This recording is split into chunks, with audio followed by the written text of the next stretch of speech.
자, 오늘 시장 그러면 같이 한번 보도록 하겠습니다. 자, 지금 시장이 마무리되기 한 8분 전에 상황인데요. 자, 오늘 시장은 미국 시장이 일단 반등을 했음에도 불구하고 우리 시장은 좀 조정을 받는 모습이 일단 보여주고 있습니다.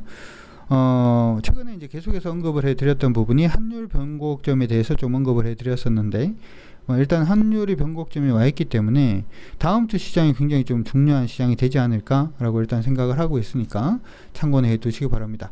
자, 코스피 시장은 현재 한 0.17% 정도 약세 움직임 보여주고 있고요. 코스닥 시장은 현재 0.47% 정도 약세 움직임 보여주고 있는 모습입니다. 시장 안에서는 외국인이 우리 시장을 좀 팔아주고 있는 모습이 나타나고 있어요. 기관들은 거래소 시장에서 한 1250억 정도 순매수를 해주고 있는데, 외국인들은 한 1800억, 거래소에서는 1800억 정도 매도해주고 있고, 코스닥에서는 800억 정도 순매도해주고 있는 모습이 일단은 잡히고 있습니다.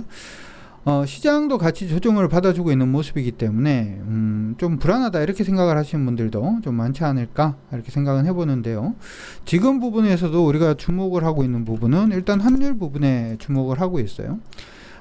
일단 그 이전 같은 경우에는 원화가 이제 강세로 가는 그러한 모습이 보여도 외국인들이 순매수를 해주지 않는 그런 모습이 일단 보였습니다만은, 이제는 그러지 않을 가능성이 높지 않을까 이렇게 생각은 하고 있으니까 참고는 해 두시기 바랍니다. 자, 환율 차트 한번 보도록 하죠. 환율 차트를 보면은 가장 쉽게 생각을 하면은 일단은 환율이 이제 약세 움직임을 보이게 되면 외국인들은 기본적으로는 순매도로 보통 일관하는 경우가 많고요. 환율이 강세로 가면은 외국인들이 순매수로 나오는 경우가 많습니다. 특히나 지금 보시는 것처럼 5월 10일 날 일단은 환율이 저점 잡고 약세 움직임을 보였다라는 점하고, 우리 이제 코스피 시장의 움직임을 보더라도 코스피 시장도 지금 한번 보도록 하죠. 코스피 시장 움직임을 한번 보게 되면 코스피 시장도 지금 고점 부분이 지금 5월 10일 날 5월 11일부터 조정을 받았다라는 점을 감안을 해보자면, 외국인들의 순매도 자체는 환이 안정세를 보이게 되면은 일단 시장도 좀 안정세를 보일 가능성이 좀 높지 않을까 이렇게 생각을 해봅니다. 여전히 외국인들이 순매수하는 종목들 쪽으로 여러분들이 관심을 가져두시는 것이 지금 부분에서는 중요하다 이렇게 생각이 드는데, 오늘은 좀 묘하게도 자동차 관련된 종목군들이 좀 강세 움직임을 보이는 모습이 좀 보였습니다. 시장 안에서 가장 관심 있게 오르던 종목은 일단 기아가 오늘 강세 움직임을 보였고, 외국인들이 순매수 해주는 그런 모습이 일단은 보였는데, 기아 같은 경우에는 지금 보시는 것처럼 약간 패턴으로 움직이고 있는 모습이죠. 패턴으로 움직이고 있는 모습이고, 아직까지 패턴 상단 부분은 완전히 돌파를 해내지는 못하고 있는 상태입니다. 좀 강세 움직임을 보여주기 위해서는 84,300원 돌파가 일단 이루어져야지 강세로 갈 가능성이 있으니까 관심 있으신 분들은 체크를 해두시면 좋을 것 같고요. 현대차 같은 경우도 오늘 시장 안에서는 거래가 전거래일 대비해서 한 105% 정도 증가를 하면서 강세 움직임 그냥 시연을 하고 있습니다. 시장 대비해서 좀 강하다 이렇게 봐줄 수 있을 것 같은데, 현대차 같은 경우에는 사실 이제 추세를 넘어서긴 했어요. 넘어서긴 했는데 아직까지 완전히 뭐 자리매김을 하지는 못한 그런 상태고요. 가지고 계시면은 가지고 계셔도 크게 뭐 무리는 없는 것 같고, 22만 3,500원 이탈되지 않으면 괜찮다 뭐 이렇게 정리하셔도 좋을 것 같습니다. 그 외에 카카오 오늘 반등성 움직임 보여주면서 이전의 하락 추세 움직임을 오늘 좀 돌려내고 있는 모습이기 때문에 여기서 안정세, 이거 안정세 찾는 거는 좀 쉽게 생각을 하면 60분봉을 보면은 안정세를 찾기가 좀 쉽죠. 그래서 60분봉 상의 흐름만 일단 깨지지 않으면 이렇게 보면 추세가 보입니다. 깨지지 않으면 일단은 위쪽 방향으로 이전 박스권 상단 언저리까지도 내려줄 수가 있으니까 이 추세 저점, 지금은 추세 저점이 11만 2천 정도가 됩니다. 깨지는지 깨지지 않는지에 대한 여부 한번 체크를 해보시는 것도 좋을 것 같습니다. 코스닥이 오늘 조금 더 조정을 받는 그런 모습이었는데요. 코스닥에서 외국인들 순매수하고 있는 종목, 코스닥에서는 외국인이 순매수하지만 밀리는 종목군들도 꽤 있었네요. 꽤 있었고, 기관들이 순매수를 하는 종목군들 중에서는 차라리 조금 안정세를 보이는 종목들이 많은 것 같은데, 자, 어쨌든 뭐 나누어서 한번 생각을 해볼까요? 일단은 외국인들이 오늘 순매수를 좀 강하게 하는 종목은 원익 IPS 오늘 좀 강하게 사주는 모습인데, 한 가지 여러분들이 기억을 하실 게, 우리 개인 투자자분들은 이 주식 투자를 하실 때 바닥을 자꾸 잡으려고 하지 마세요. 제시 리버모라는 투자자가 있습니다. 뭐 인터넷 찾아보면은 여러분들이 다 아실 만한 투자자인데요. 제시 리버모라는 투자자 보여드릴까요? 누군지? 이번 책도 한번 읽어보시는 것도 좋을 것 같아요.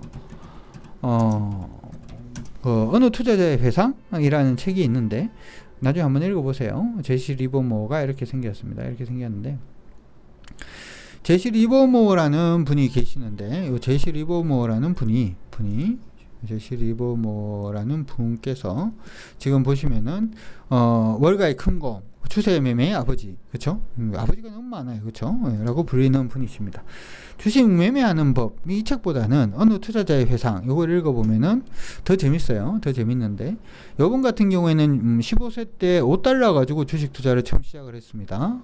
시작을 했는데, 나중에는 뭐 돈을 어마어마하게 벌었죠, 그쵸? 나중에 우울증이라든지 하는 부분 때문에 자살을 하시긴 하셨습니다만은, 어쨌든 간에 뭐 이번 책도 한번 읽어보시는 것도 나쁘지 않다 이렇게 생각을 하니까 그 부분은 기억을 해 두시면 좋을 것 같습니다.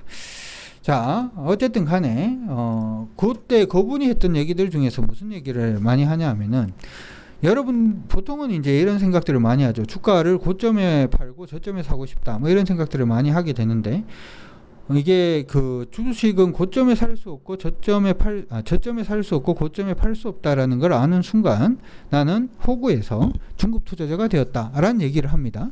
무슨 얘기냐면, 여러분들이 주식 격언에도 있습니다만은 기본적으로 저점에 사고 고점에 팔고 하는 방법은 없어요. 일정 부분의 흐름이 틀고 난 다음에 사고, 흐름이 깨지고 팔고, 뭐 그런 부분을 일단 만들어질 수가 있는 거죠. 원익 IPS는 지금 보시면은 왜 그런 얘기를 조금 길게 했냐 하면, 지금 일단은 하방으로 빠지고 있는 중이고, 오늘은 추세에 걸린 상태입니다. 이게 무슨 얘기냐 하면, 이 종목은 52,400원을 돌파를 하게 되면 위에 있는 추세로 또 가는 그런 형태가 되겠죠. 계속 좀 신경을 써야 되는 종목이 일단 되는 거니까, 그걸 참고를 해 두시고, 하나 기억을 해야 되는 부분은, 많이 밀리면은 이 부분은 일단 전체적으로는 또 눌림목으로 볼 수도 있겠죠. 약간은 공부가 필요한 부분인데 그런 부분을 일단 체크를 해 두시면 되고, 오늘도 SM은 강세 움직임 보여주고 있는 모습도 나타나고 있습니다. 여전히 이쪽 강세 나오고 있는 모습이고, NHN 한국사이버결제는 뭐 반등은 나오고 있는데 사실 이제 전체 흐름 자체는 지금 깨져 있는 상태죠. 전체 흐름 자체는 지금 깨져 있는 상태에서 지금 박스로 움직이고 있는 중이기 때문에 이 종목 같은 경우에는 박스로 보더라도 박스권 자체가 자꾸 떨어지는 모습을 일단 보여서 약간 좀 조심해야 되지 않나 이렇게도 생각이 드니까 참고를 해주시고, 오스템 임플란트 같은 경우에도 지금 보시면 코스닥 종목들이 오늘 강세를 보인다라고 하더라도 대부분 추세를 타고 있는 종목은 없어요. 저항선에 걸려 있는 경우가 좀 많죠. 외국인 사고 있는 종목들 같은 경우도 마찬가지가 아닌가 싶고요. 실리콘웍스가 오늘 올라갑니다. 이 종목은 오늘 외국인들이 참 열심히 사주면서 다시금 반등세 움직임을 보여주고 있는데, 실리콘웍스는 좀 묘한 게 하나가 있어요. 고점이 계속 올라가고 있죠. 그렇죠? 저점 부분에 일치가 되고 있습니다만은 고점이 올라가고 있는 모습이 보여서 이거는 위쪽 확장으로 일단 보이는 형태로 지금 나타나고 있어요. 확장 자체는 사실은 그다지 좋은 그런 모습은 아니고요. 그렇기 때문에 실리콘웍스는 101,500원이 깨지면 일단 물량 좀 줄인다 이렇게 생각을 하시고 봐주시는 게 좋을 것 같습니다. 자, 오늘 시장은 사실은 뭐 좀 특별한 건 없어요. 특별한 건 없고, 어제도 말씀을 해드린 거하고 비슷하게 시장 흐름은 좀 이어지고 있는 그런 모습인데, 전체적인 흐름을 기억을 합시다. 시장은 사실 우리 코스피 시장 자체는 전체적으로 봤을 때 여기 안에서 사실 박스로만 움직여져도 크게 달라지는 건 없어요. 크게 달라지는 부분도 없고 전체적인 추세를 깬 그러한 형태도 아닙니다. 단지 요번 밀렸다가 시장에서 반등을 할 때 어떤 주도주를 잡을 것인지에 대한 고민 자체가 지금부터 필요하지 않나 이렇게 생각이 들고요. 반면에 이제 코스닥은 약간 좀 문제가 있어요. 코스닥은 좀 문제가 있는데, 이전에 올라오던 추세 자체가 지금 살짝 깨졌거든요. 살짝 깨져 있는 상태고, 요날 깼죠. 아래꼬리 달면서 5월 4일에 일단 깨져 있는 그런 상태이기 때문에 코스닥 시장은 5월 4일에 저점 지수권을 지금 보게 되면 944포인트 정도가 됩니다. 944포인트가 깨지면은 시장이 좀 충격을 받을 수 있다라고 하는 거. 944포인트가 깨지면 3월 19일부터 시작된 상승 추세 자체가 일단은 마무리될 가능성이 높다라고 하는 거 기억을 해 두시고, 이게 만약에 이걸 이탈을 하게 되면은 미리 잡아 드리도록 하죠. 이탈을 하게 되면은 반등 포인트는 첫 번째는 885포인트 정도가 반등 포인트가 되고요. 885포인트가 깨질 때는 한 800포인트 언저리가 반등 포인트가 되니까 그것까지 해서 여러분들 잘 기억을 해 두시기 바랍니다. 다음 주 시장이 굉장히 중요할 것 같으니까 다음 주 시장에 조금 더 주목해 주는 여러분들의 자세가 필요하지 않을까 생각을 하면서 생각을 해봅니다. 화이팅 하시기 바랍니다.